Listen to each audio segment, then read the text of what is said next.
Railway സ്റ്റേഷനിൽ എത്തുന്ന യാത്രക്കാർ ഇനി വാഹന പാർക്കിങ്ങിന് ബുദ്ധിമുട്ടേണ്ട. സ്റ്റേഷനിൽ 3000 ചതുരശ്ര മീറ്റർ വിസ്തൃതിയിൽ 1-ാം നമ്പർ പ്ലാറ്റ്ഫോമിനോട് ചേർന്ന് വിപുലമായ പാർക്കിംഗ് സൗകര്യം ഒരുക്കും.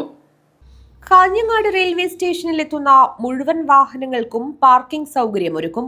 380 കാറുകൾക്ക് ഒരേ സമയം പാർക്ക് ചെയ്യാൻ പറ്റുന്ന രീതിയിലാണ് നിർമ്മാണം. 3000 ചതുരശ്ര മീറ്റർ വിസ്തൃതിയിൽ 1-ാം നമ്പർ പ്ലാറ്റ്ഫോമിനോട് ചേർന്നാണ് പാർക്കിംഗ് സൗകര്യം ഒരുക്കുന്നത്. അടിത്തറ കോൺക്രീറ്റ് ചെയ്ത് കുരുപ്പുകട്ട പാകിയാണ് പാർക്കിംഗ് ഗ്രൗണ്ട് നിർമ്മാണം.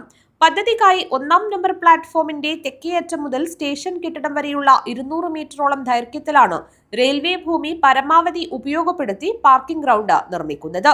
നിലവിൽ സ്റ്റേഷൻ കെട്ടിടത്തിന് വടക്കു ഭാഗത്തുള്ള പാർക്കിംഗ് ഗ്രൗണ്ടിൽ യാത്രക്കാരുടെ ഇരുചക്ര വാഹനങ്ങൾക്ക് പോലും പാർക്കിംഗ് സ്ഥലം കിട്ടാത്ത സ്ഥിതിയാണുള്ളത്. സ്ഥിരമായി തീവണ്ടി യാത്ര നടത്തുന്നവർ പലരും നഗരത്തിലെ റോഡരികിലാണ് വാഹനങ്ങൾ നിർത്തിയിടുന്നത്. ഇത് വലിയ ഗതാഗത കുരുക്കിനും ഇടയാക്കാറുണ്ട്. റെയിൽവേ സ്റ്റേഷനിൽ പാർക്കിംഗ് സൗകര്യം ഒരുങ്ങുന്നതോടെ ഇതിന് പരിഹാരമാകും. News bureau, Kanhangad.